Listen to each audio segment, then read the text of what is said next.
Awesome. Yeah, we'll wait for your cue. Whenever you think we should go ahead, we will.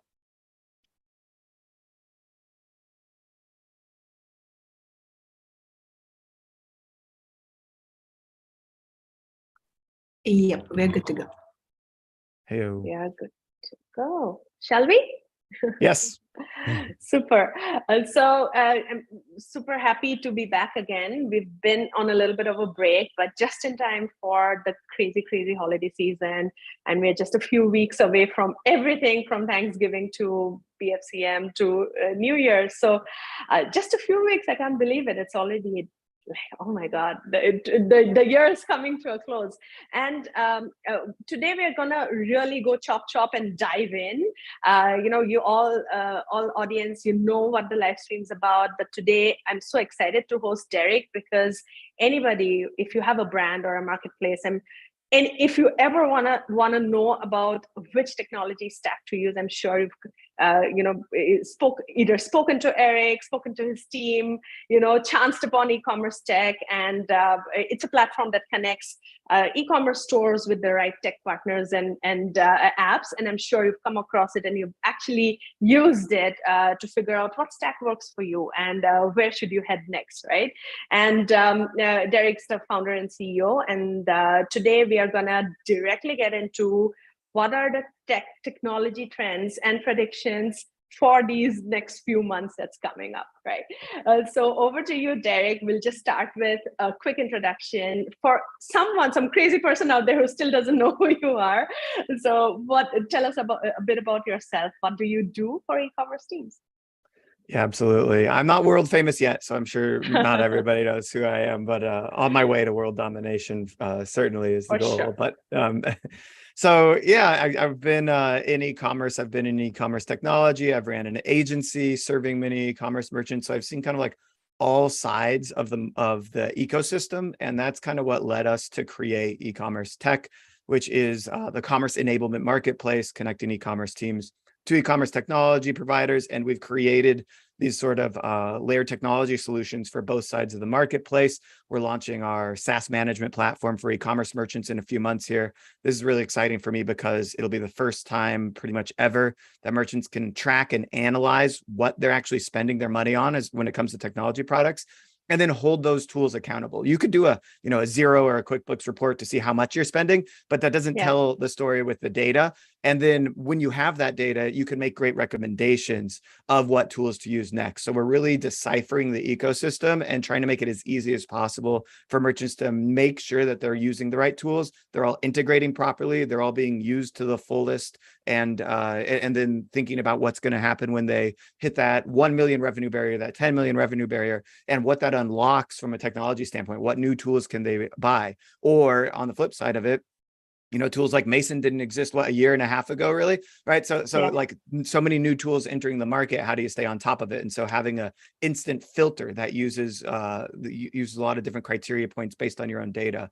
to find those tools, I think is really important. So that's what we're building out over there. And in order to build that out, we have to have that deep dive on the commerce enablement industry. And so on the flip side of the market for you and many others in this space, having a place where you can inform us on what's going on with your tool and technology so that we can keep a pulse on the market. Features, pricing, integrations, having those up to date daily are super important. And so having these two data sets and then being able to use them to make the connection, that's what we're all about. And through the process of doing this, been able to meet you and hundreds of other really cool people in this ecosystem, which is just what I love the most is the people. So and that's us in a nutshell. I've been lucky enough to get a sneak peek into that, and guys, it's something that you should definitely check out. I would put my money right behind it, and as we started the conversation, which is around the whole end of the year, all the crazy volume and sales that you're expecting as a brand, as we're getting out of the whole pandemic wave, the 2 years of people being at home and having a lot of different ideas of what will work and what doesn't, and then really changing e-commerce, actually coming out of it and changing the game. As we're getting out of that whole 2-year phase, What do you think are the interesting trends in technology or in consumers that we're expecting this year? Like, what's different from the 2 years before?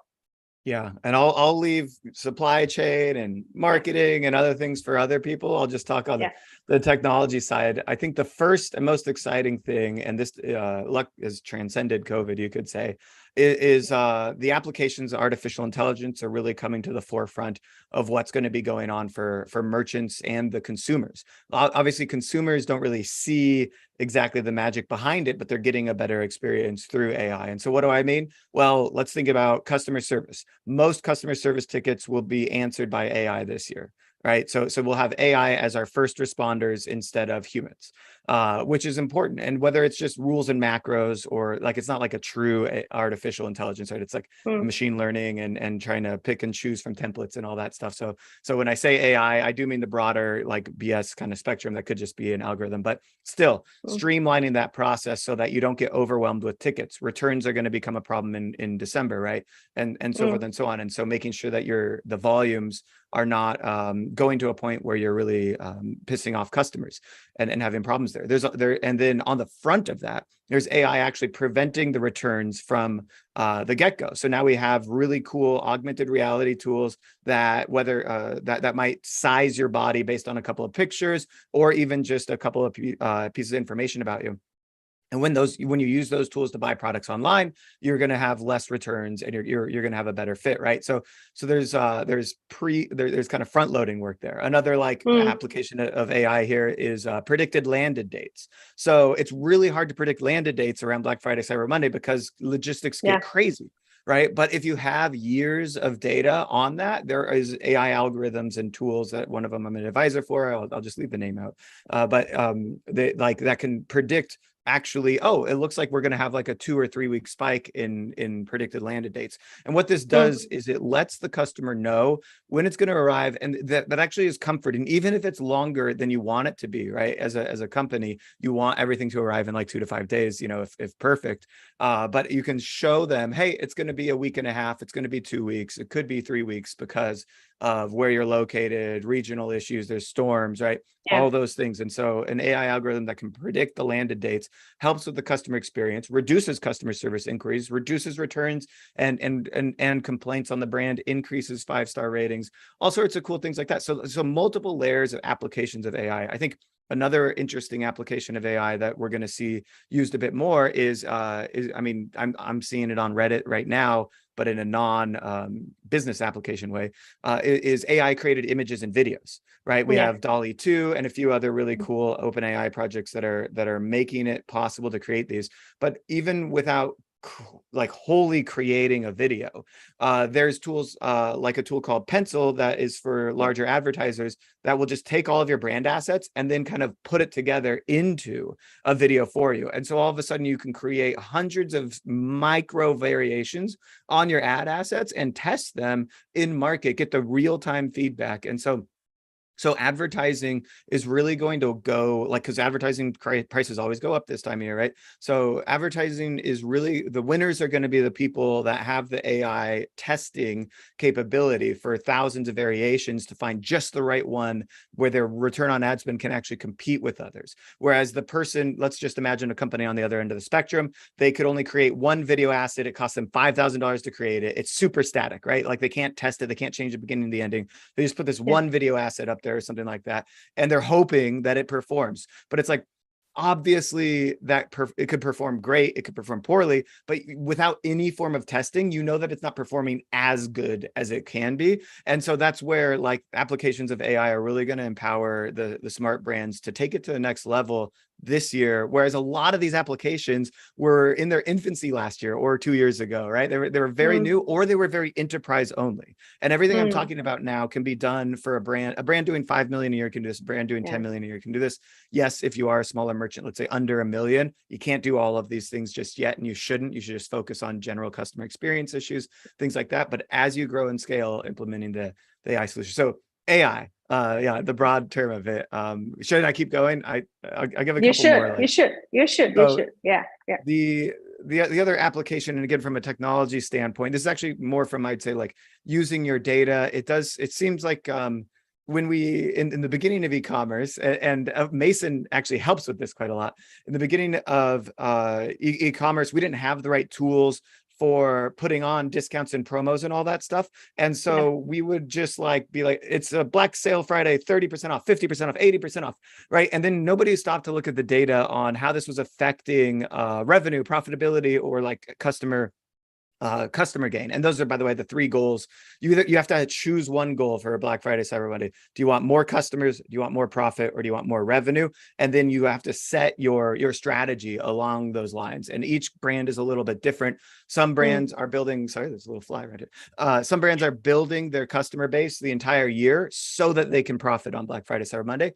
Some companies are actually trying to get the cheapest solutions out into the hands of people so that they can build a pool of customers on Black Friday, Cyber Monday, and then sell to them for the rest of the year. See the very opposite strategy. And then the revenue is the middle of the road there, where you're really working to get more customers, but you want to increase top line, maybe for an exit acquisition strategy, or because revenue growth, stabilizes cash flow or something along those lines, right?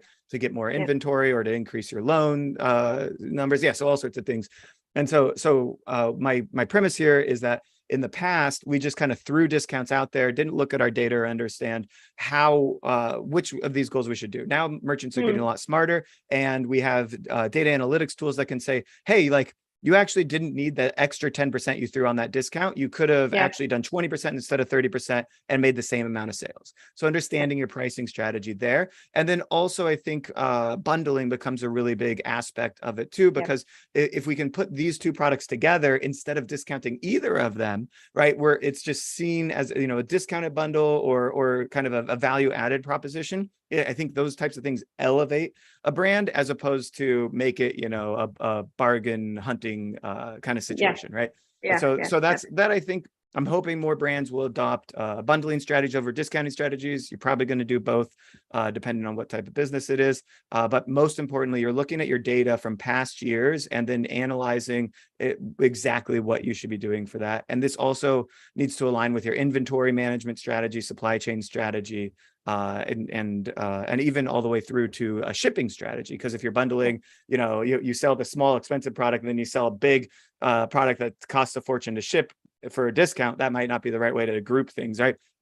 So you got to think about all those things as you put it together. So that's the maybe the second most important thing, which we could call data, and then using that data for improving the strategy. And of course, that extends all the way into AI segmented audience profiles, and even choosing which products you're going to sell, discount, or bundle based on the data you have.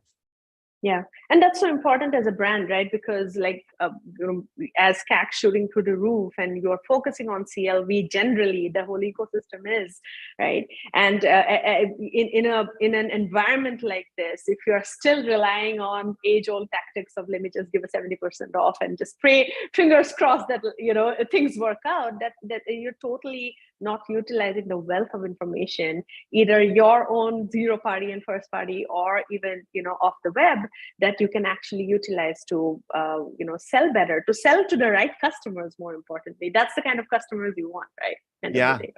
And that's a really important point, which is another part of what is the goal of this? Is it to get more of the right customer? And you hinted at rising cost acquisition, which I think does bring perhaps another prediction. It's more of a broader prediction, but certainly it's been talked about a bit in the last couple of months. We just had e-commerce day. We talked a lot about this as the new trend. Retention is the new acquisition is I think the general thing.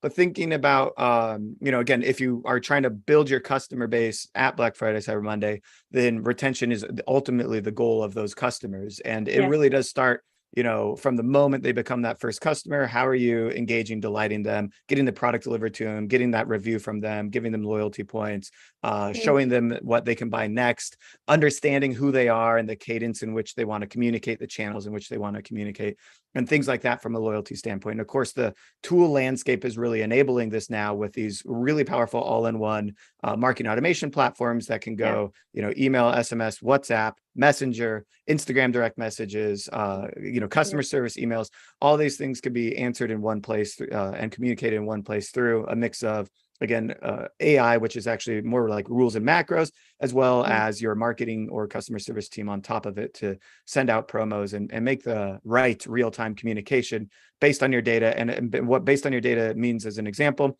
is like, you're not just like 2 weeks after they buy from you sending out the next promo message to them. You're realizing that people that buy from you during Black Friday, Cyber Monday last year tended not to purchase again until January. And what they bought was often the same product. It wasn't a fully consumable product. Maybe it was a beauty product or something that was consumed, and so they needed to repurchase it. But maybe it was that they wanted to buy it for a friend or something along those lines. So you've studied your data, you've asked your customers, and you've decided that your next promotional message is going to go out then. And total side future rant on this: in the future, you won't actually have to decide this at all. The AI will just know when to send those messages out, and you'll just tell the AI, yes, you can do what is clearly best, and it'll be hyper personalized and fully automated. But right now, it's more of the AI can kind of tell us, or we can look at our data and decide.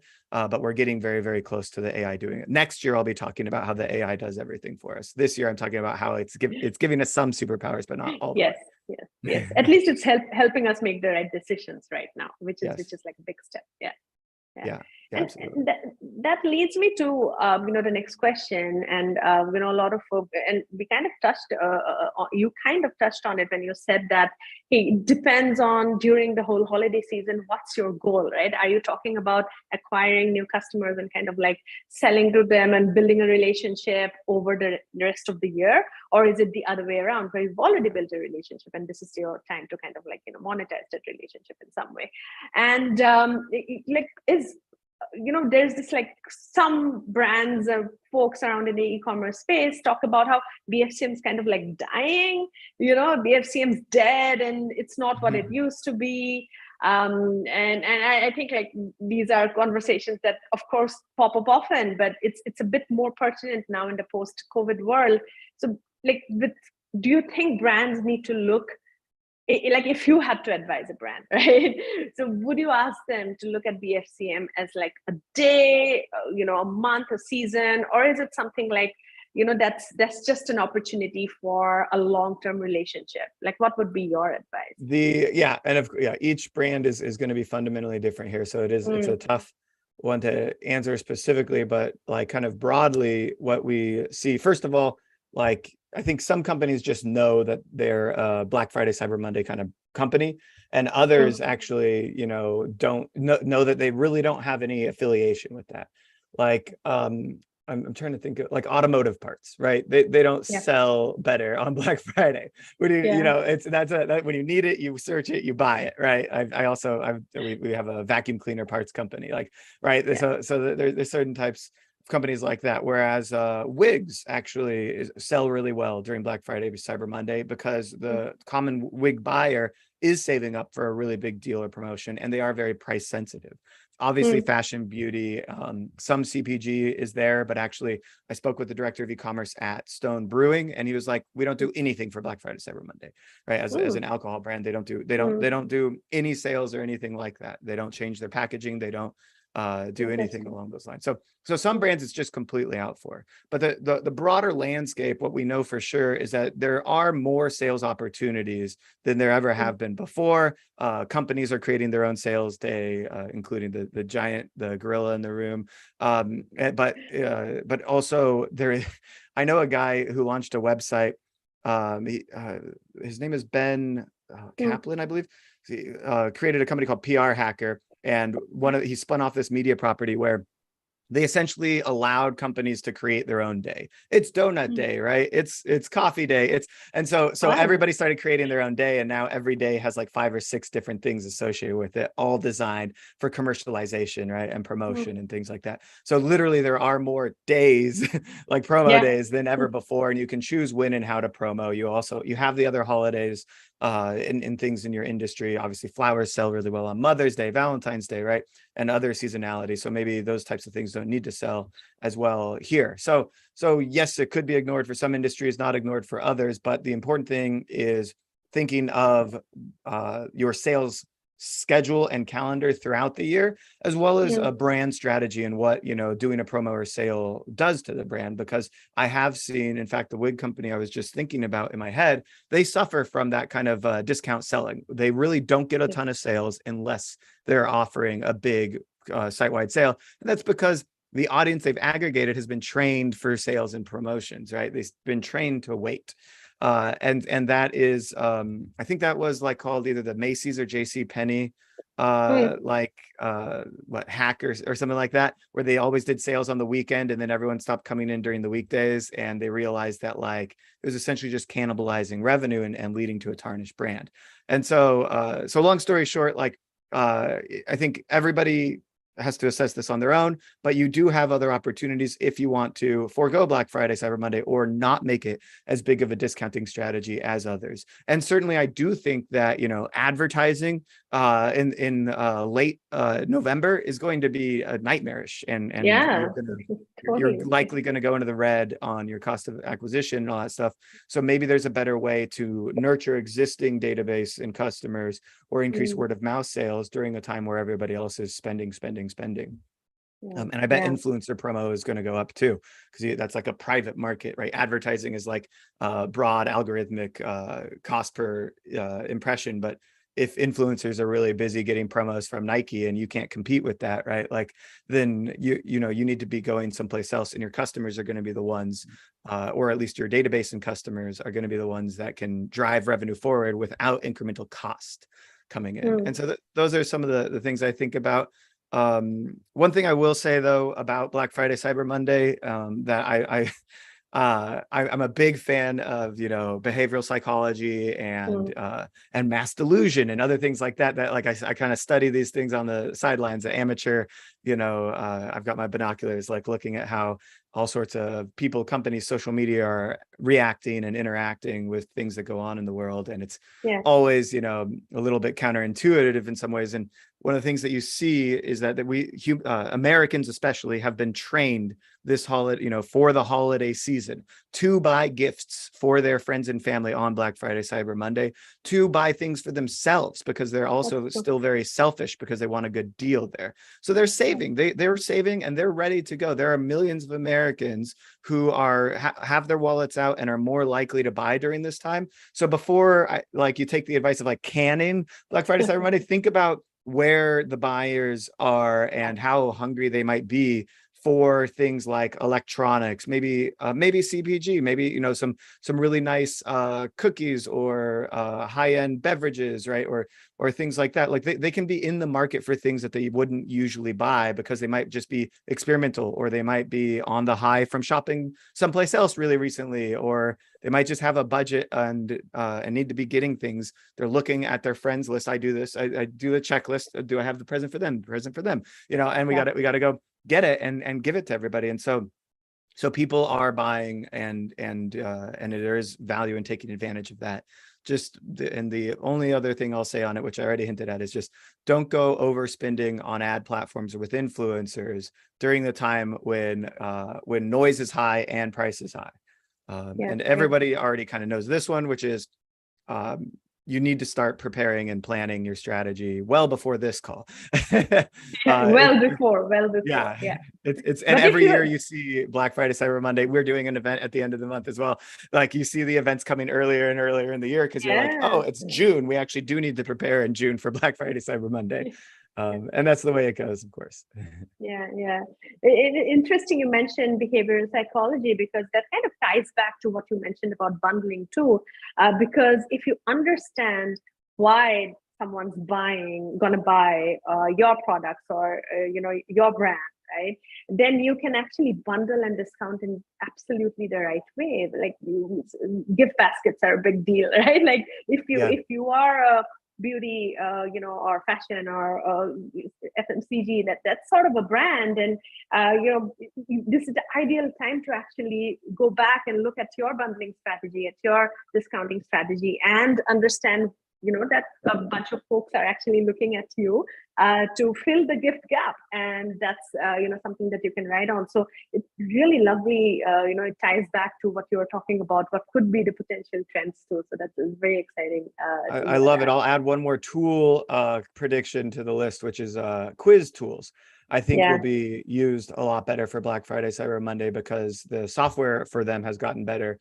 And how they're used to make recommendations, but just understanding the customer or consumer before they become a customer, and really trying to predict, oh, if it's for friends, then let me show you the gifting section, right? And how that works. And then also in the gifting section, it's like, by the way, give this to somebody and you might get something in exchange for it, right? So there's ways to play off of the human emotions and psyche there. And then I of course, I hinted at it, but I should give a plug to Mason in the sense that you have to automate how the discounting and bundling is done, setting up times to start and stop it, and using like image promotions and other aspects of your software to get this done properly, so that I don't have to wake up at 6 a.m. and turn something on or whatever it is.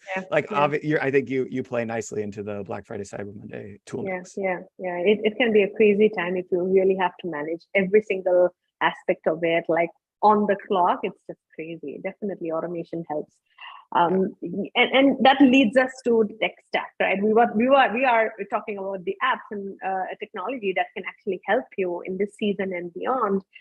So just, let's get started on probably diving a little bit into what could be the essentials, the list of essentials for the holiday season and beyond when it comes to your technology stack. Yeah. And again, this is why I had to build an entire technology behind it, is because everybody is different. All right, side rant here. Like, it's great that like Shopify and G2Crowd have all these reviews on these tools and all that stuff. And they're even verified, but like the person reviewing it is typically giving a 5-star review because of the stage of their business and their ability to implement the solution, right? And and that might not have anything to do with who you have in your company to implement the solution, whether you're at the same stage of business, do you even have the same SKU count in the same industry, right? And so there's all these factors that while reviews are great for consumers on specific products, because the products are relatively simple, even a computer, relatively simple, going to be used the same way by most people, essentially, great for gaming, great for office work, whatever it is. But a technology product used by a business, it's like it's a puzzle piece, and they just the two don't always fit together. So my side rant on reviews for technology products is that like it's better to use data points like integrations, features, pricing, who in my company is going to be actually using this, what are the goals, and how can I ensure that I use this tool to the fullest, right? So some forms of accountability and strategy be built into it. So that's the first side rant on looking at reviews on technology products. And because you're not going to be like, I love this app, like what does that even mean, right? Like how is this going to be helpful to me, and why is it good for me? That's like super important. I totally agree. And so that rant is just designed to kind of warn you that like I can give you I can tell you about a bunch of tools, but are they right for you or not is about the puzzle piece fit that you have to figure out. And being good at figuring that puzzle piece out is probably the most important thing that a merchant can do. So really understanding the landscape, the strengths and weaknesses of you as a company and the people inside of it, and then figuring out which tools and technologies you should be using. For example, I have petcolors.com.au, great brand, sells personalized pet collars in Australia. The CEO, almost a solo business, he's got a few people with him, but on his own, the guy running this company, he's just a beast. He didn't know anything about conversion rate optimization, but he installed a tool. He started doing split testing. He went from 2% conversion rate to 8% conversion rate, all on his own. So this is the example of somebody who was able to take the reins of this, run tests, come up with creative testing strategy, and do this. Whereas a lot of brands would just hire a consultant for that, right? At like $6K a month or something like that, and let them run the tests and do that. So this person was able to do that. And I'm talking about conversion rate optimization because that's probably the most important area you need to focus on for Black Friday, Cyber Monday. You should absolutely, you should be split testing as many items and pages that you can. There's a really cool tool called Nostra that does, it can do hundreds of split tests all at the same time. Very new tool in the conversion rate optimization space. You've also got Optimizely and all these, and Google Optimize, which is free. The usual suspects. Yeah. So there needs to be testing done. We already talked about how you need to use your past data before you even, let's say, go make any action on the site. So past data might inform the other strategies. But if your strategy, or let's say your past data says you should bundle these two items, okay, let's bundle them, and then let's send a variant where we don't show the bundle, and let's see how much the bundle actually increases revenue to validate that our hypothesis is right. Right. And then once it's validated, then go all in on whichever variant wins. And so those are just things to ensure that you're moving in a direction. So split testing and focusing on conversion rate optimization from what a data-driven perspective, instead of what's called the HIPPO perspective, the highest paid person's opinion, where the CEO goes, we're doing that bundle. Right. And we're like, okay, but is that making us more money as a company? And sometimes you do actually have to run the bundle because there is a layer of optimization above conversion rate optimization, which is like business revenue and inventory management and all the and profitability, right? Those things are different than looking at how many visitors visit a page and convert. But assuming those two things aren't at ends with each other, you should be able to use data to come up with the best, bundling option, discounting option, and then have those answers at your fingertips. So forms of conversion rate optimization: testing product images, testing social proof components, buy now, pay later tools generally proven to increase conversion rate.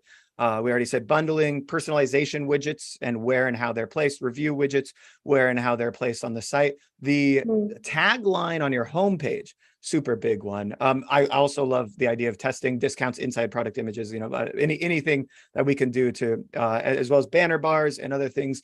All of these things need to be tested in conjunction of each other. Hopefully you've already been testing throughout the year, but your tests, like your actual best conversion rate, may change during a big sale, a big exciting time for the company, a big exciting time for shoppers, right? Whenever the malls all get crowded, and so there is change in consumer behavior that may want you to make these changes to the website. I also think about where you're putting upsells and cross sells on the website, what happens on that post-purchase page, how you're getting people to join loyalty programs, and you also have to test your emails, your SMSs, your WhatsApps, even the signature in your customer service emails could be tested, right? So we can test everything, right? And we should be testing all of these things. And so I'd say focus on conversion rate optimization and making sure that is squared away. Oh, one I didn't mention, page speed load time. A couple of really slick tools out there for optimizing that. I'll just throw out Zycada is one, and then Yota is another. They can actually work hand in hand. Edge Mesh is the third that's really innovative. And then you've got like a whole bunch of others. And every, the general rule is every 100 milliseconds that Amazon is able to reduce their page speed load time, they make 1% more revenue, which is a lot for them. It will be a little bit different for you, as well as, if your audience is all loyal customers that already know you versus brand new customers. The newer the customer, the faster it needs to load. And this really does matter. And also mobile versus desktop shoppers, it matters a lot. If they're on mobile, it matters more because they're going to be distracted more easily. And they're going to think that something's timing out on them. So conversion rate optimization, I would say, is the forefront of this, because your goal, after all, you're driving a lot of traffic. You might be paying through the roof for that traffic in some instances, and you just want to make sure that you're making the most out of it. That's where you're going to leave most of the money on the table for a sale like Black Friday, Cyber Monday. Yeah. And like you are testing, I'm hoping you're listening to all the different tests that you mentioned. I mean, we do a bunch of things on Mason too, a bunch of all of these, but like imagine a team and, running all these tests throughout the year. I'm hoping that a bunch of brands out there did that, assuming that they did, right? Like, what's the next step? How do you assess? You go from like, hey, this is what optimized my, these are the things that can optimize potentially. And then now what? Like, how do they assess, like, and what are the next steps that they need to take? So I'll go in some other tangents that become pretty important here. Let's start with supply chain and inventory management. So there are tools that predict when you're going to be out of stock of products and help also resell out of stock products and make sure that your product information management systems are like, bringing in the right feeds of products and data. So having tools that organize inventory management, ensure that you have exactly as much inventory as you're predicted to sell, right? We really want to be like exactly even. We don't want to be one unit sold out, and we don't want to be one unit over either, which is often very impossible to do, right? And thinking about how your supply chain lags into store sales and what you need to do to prepare and predict for that from a cash flow standpoint. There are great financial tools out there that help you with budgeting through this time of the year at very, very cheap rates. So it shouldn't be, for any brand doing over $1 million, it shouldn't be an issue of cash flow. You can usually find a way to open up that cash flow with a line of credit or something along those lines, which is absolutely reasonable when you know, like, hey, last year we did like 500,000 in Black Friday, Cyber Monday sales. Like, let's open up a line of credit for 200,000 to ensure that it goes just as well this year. And we'll do 800,000, and then that line of credit can close back up and we'll use it again next year. So, and financial tools are a part of the stack. And so supply chain and inventory management, understand that. And then on the other side, customer experience management becomes very important pretty quickly, because if you piss off all these people, if you aren't delivering on time, and whether you're running your own warehouse or working with a 3PL, if the product is going as a gift and it's not properly gift wrapped, or it's going to the person's address with no information on who it was sent from, and there's no like personal touch components there, you're missing out on opportunities for selling the giftee on buying from you, and indoctrinating them into the brand, as well as making sure that the giftor is happy with how the product was received by the consumer. And so there are things like packaging options that you can do, custom packaging and things like that, totally up to the brand, but also making sure, of course, the return process is seamless. So there's return management softwares out there, and the customer service, which I've hinted at a few times, has all the rules, macros, automations. The team is ready to go, but the AI is hopefully running it for you beforehand. And there's many tools that help with that. Gorgeous is my friend and fun favorite, but you've got Customer with a K, Help Scout, and a few others in the space that make that very interesting. And then and all of your other communications automations about where the package is, when it will arrive, super important to have those in there. And then post-purchase loyalty, and thinking about what that means for you. There's a tool called Inveterate, very new tool, great founding team, and they do memberships. So like some people are launching membership programs where you can add on the membership at that point of checkout for $50 or $75, and it gives you 10% off everything else in the future for the next year or some, and as well as early access and part of a community and this and that, right? So memberships could be a component for some brands today, which are a different type of loyalty program, which have been proven to work, and some of the biggest companies in the world do great with membership programs. So I guess the three most important things: conversion rate optimization. We said like supply chain, inventory management. So that's like the operations side, and then the customer experience solutions, which include some returns, logistics, and things like that. Those are the three big ones. We could talk about ad tech, but like that really is a thing that should be worried about year round. I'd say a bit more.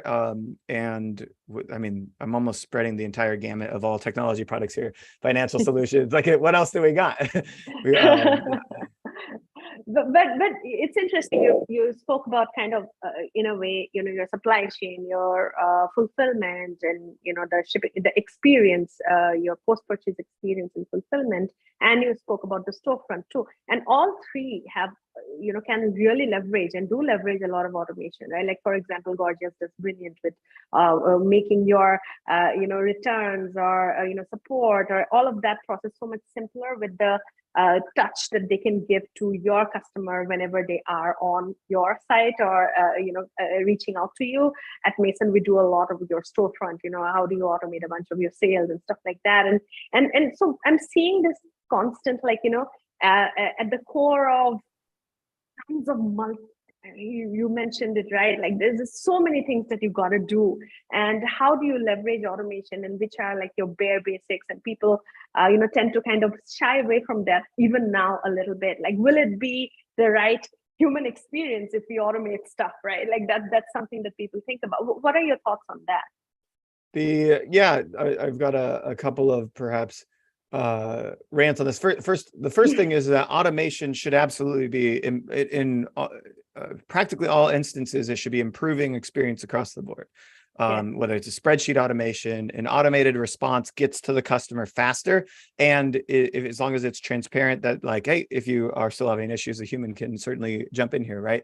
So that the automated response should be absolutely improving the customer experience. Everything you should be doing should always be improving like these core metrics. So if you're finding it not, then you're probably doing it wrong. Maybe your brand isn't ready for it. You have implemented the wrong strategy. You have the wrong resource in charge of that, right? So forth and so on. So there's that side of thing. So what was my second rant? Maybe on the I've already talked about the past, present, and future of AI, where in the past it's looking at the data. Right now, the data is kind of telling us what we should be doing, and in the future, the AI will actually just do it for us. So I think that's the second kind of side of that. What else? And then finally, all the advice I've given, again, you need to run it through your filter of where my biggest problems are as a company. How will all these tools actually integrate with my existing stack? Do I have the budget? Do I have the resources to implement this appropriately? And so forth and so on. So those are really important. We are already taking more than the time I promised you, but we still want to stretch it a little bit more. Before we go to audience questions, we already have a couple of questions. I definitely want to touch on that. Let's talk about the conversation we were having just before we went live about the Buy with Prime. Walk the audience through it. Oh yeah, there's this like scandal going on where, Shopify severed ties with Amazon. They stopped the direct API integration. Now you have to use a third-party tool for that. Obviously, it's because Shopify considers Amazon a competitor. What I actually found interesting, it was in their Q4 2021 report, maybe Q3, where when they listed their competitors in their investor report, they showed Amazon, eBay, Walmart, and I was like, oh, those are e-commerce websites. They're not e-commerce platforms. The list should have been Magento, BigCommerce, Salesforce Commerce Cloud, WooCommerce, right? But they weren't listing platforms as their competitors. They were listing e-commerce companies as their competitors. And I said, oh, Shopify wants to own e-commerce like the way that people think about Amazon owning e-commerce. So naturally cutting ties there. And so this Buy with Prime, what Prime is trying to do, I believe it's a Chrome widget that you can install on your like browser. And then if you go to a Shopify store and that product is also being sold on Amazon, Amazon's like, buy it on Amazon and get 2-day, expedited shipping and your 5% Amazon back or whatever it is, right? So Amazon's trying to steal Shopify's transaction revenue is essentially what's going on, because Shopify makes most of its money through Shop Pay, which is essentially Stripe. And it's through the 2.9% transaction fee that's occurring on the merchant side. The consumers don't see it as much, but I forgot I was talking to merchants. Merchants know all about this fee. They hate it. So Shopify is banning essentially Buy with Prime, or letting consumers know that they should be wary of moving to Amazon to continue the purchase. And so there is there's a battle going on here between these giants. And I think Shopify is just getting started in the side of e-commerce. Amazon practically invented e-commerce. Shopify did a great job creating democratizing e-commerce for others, but that doesn't mean that they are e-commerce, right? So they have a long ways to go for their shop app and many other places for people to actually shop on Shopify, not shop through Shopify on a brand's website, right? And so that's where that's all heading, I think, in the long term. So there's a little bit of a scandal here. I'm personally of the opinion that we should support the little brands and not use a tool like Buy with Prime. But at the end of the day, we're talking about using Shop Pay versus Buy with Prime. It's going to a large company. Some transaction fee has to be sent out to somebody. The difference on the merchant side is that Buy with Prime does not share the same customer details with the brand. And so you're losing some of that customer experience connection. And for that reason, I predict Buy with Prime will not work as well as others are predicting. I think it will have an impact and it will cannibalize some revenue across all e-commerce platforms. But I don't think that it's something a merchant wants to adopt on their site. And so if there is an opt-in, opt-out component to it, most merchants, I believe, will opt out, because it's just like honey. If you've ever had a discount code like used widely on your site, and you're like, oh, it's because Honey found the discount code and everyone's using Honey to get 10% off when they really shouldn't be getting 10% off, or it's an old promo code that shouldn't even exist, right? So there are actually tools that can block the effectiveness of Honey. And so there's going to be tools that block how this is also used.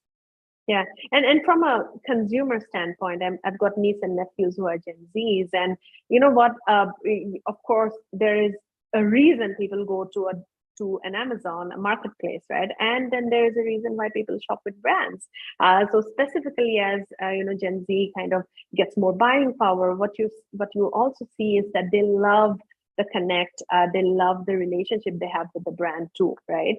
And so yeah, I'm totally with you on that. It's definitely going to cannibalize to an extent.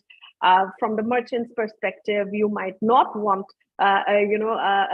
Prime to enable that on your store. But even if you just step back and look at from a consumer's perspective, there's a reason why sometimes we shop on Amazon. But there's also a reason why we go back to a brand, right?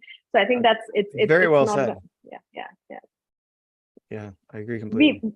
We do have a couple of questions, and before we wrap for the day, there's Tarunika who's asking, there's so many apps that help with like upsell, cross-sell, automations. How do I identify which is best suited for my business? We kind of touched upon that, but maybe tapping that would help.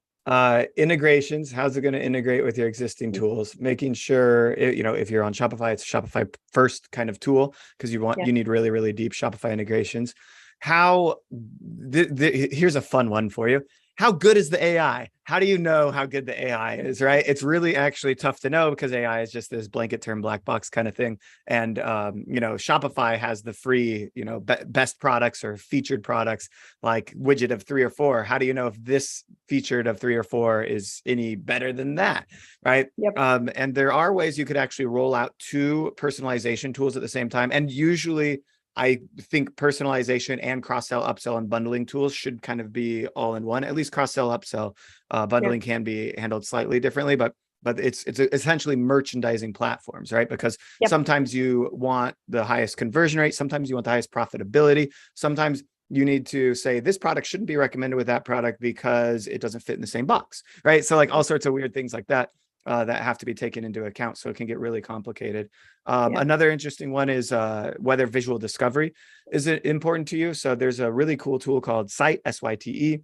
That's one of the leaders in visual discovery. So you can take a picture off of Instagram, upload it on the website, and it'll match the product. It'll say, oh, these are the sunglasses she was wearing. These are the shorts she was wearing, right? Here's the necklace, right? And all those things. Or here are products that are very similar to them if no exact matches.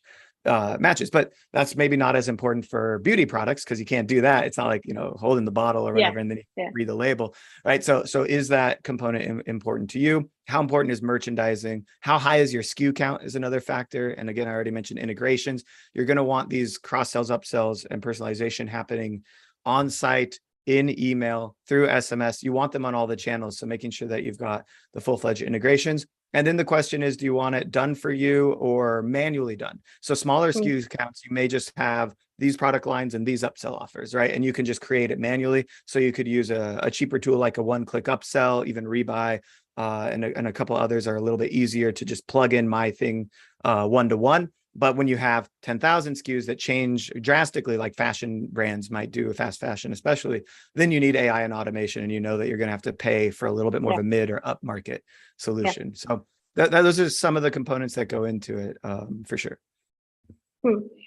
That's super true. And the final question, we'll just take a couple more minutes from you. How can, and I love this actually, I really love this question from Ash. How do we prevent offer exhaustion? I think that's so true. How do we make sure that customers don't find our offers redundant for the whole season? Yeah, well, the first thing is deciding from a brand strategy when and how to use discounting, offers, and bundles to your advantage. Pricing is one of the 4 P's of the marketing mix.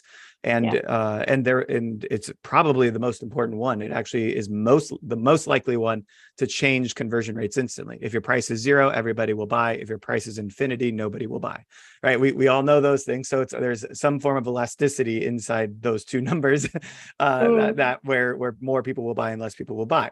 And so what does that mean from your brand strategy? For me as a brand, we actually, we don't do like a sale or discount or anything of our solution. We only, it's only an offer that has to do with buying early, or if it's bundled, right? And so those are the only ways that we discount as a brand. And we're in a different space. We're in technology, but we consider it important that we're not considered discounting, and that there's no negotiation with us. People are like, I want to get this for less. And it's like, well, what are you giving me? And then we have pre-laid out criteria in which it's actually an exchange. It's not considered a discount. It's considered a clear value exchange.